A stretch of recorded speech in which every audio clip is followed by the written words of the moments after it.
Maggie Noe.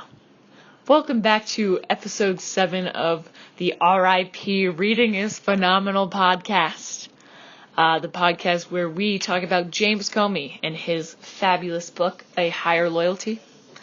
So right now we're just going to dive into chapter 5 and some of the tough decisions that James Comey did have to deal with as U.S. attorney, which George W. Bush did appoint him.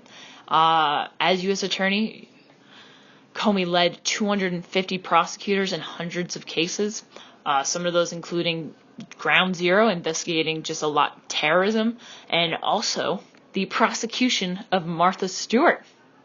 And in this chapter, he actually does talk a lot about the challenge he faced prosecuting a celebrity, and either he was being labeled as trying to attract attention to his own career, build up his fame, and also compared to the criticism he would get for not prosecuting her because she was a famous person and giving her that privilege of and showing that, if somebody's famous or wealthy, they don't get prosecuted. And that would just have shown a loss in the faith in the justice system. And Comey wanted to make sure that that was something that was not being experienced, and everybody had to face the wrath of James Comey. And so basically what Martha Stewart did, she did insider trading. She investigated in a company, and that company was going to go under, and she was friends with the head of the company who called her up before anybody else knew, and he said, hey, we're going under. So she pulled out and she saved $50,000, which for somebody like Martha Stewart really isn't that much money, which is also an argument that Martha's lawyers would use later on. But basically everybody was just like, he got unreal backlash on prosecuting her. And also I was thinking about just like the idea that Martha Stewart, she's a celebrity. And with that, being a celebrity, her actions draw more attention. So, which is unfortunate, I guess, in that way. And maybe that's unfair because being a celebrity, and whatever she does is under constant scrutiny. But also at the same time, she knows she's famous. She knows she's a celebrity. Fame comes with that consequence. Everybody knows what you're doing. And this fame also got her millions of dollars. It allowed her to invest that much money into the stock market. And the constant barrage of paparazzi kind of balances out with the constant influx of money that she gets. But that's just my opinion on that. But still, Comey didn't even... The reason that Martha Stewart really got prosecuted was, she lied. She lied about knowing what she knew to the FBI. And she knew that, the company was going under, and she lied. And so you can't lie to the FBI, obviously. That's a crime. You go to federal prison for that. And that was just showing that Comey, no matter what, was going to stick to justice. He wasn't going to let the public, spin him back and forth. He wasn't going to let the just crazy people come at him saying that, he's doing it for attention, and he did the right thing.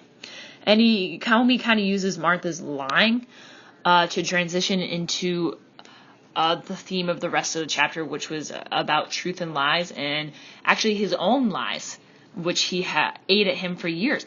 One of those lies being he lied to all of his friends about playing college basketball because he's 6'8". People were always like, "Oh, you play ball?" But he hadn't.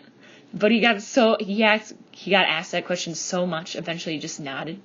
And apparently, this lie ate at him so much that eventually he just emailed all the people he lied to and told them the truth.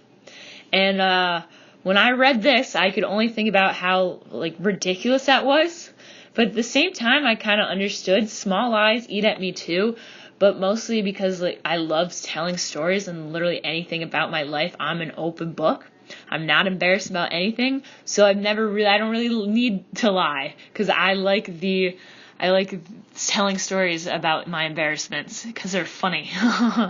But so I've never lied about playing basketball or anything, but I've never had a reason. And so I would rather talk about how I suck at basketball and run because I lack the ability to lack the hand-eye coordination that is needed in basketball. But I also found like his admittance admirable. It's a small, forgettable lie, but the fact that it ate away at Comey so fiercely kind of builds ethos, and it builds my trust and confidence in him. And it feels good to know that there are people out there who are so committed to the truth that they'll endure the consequences.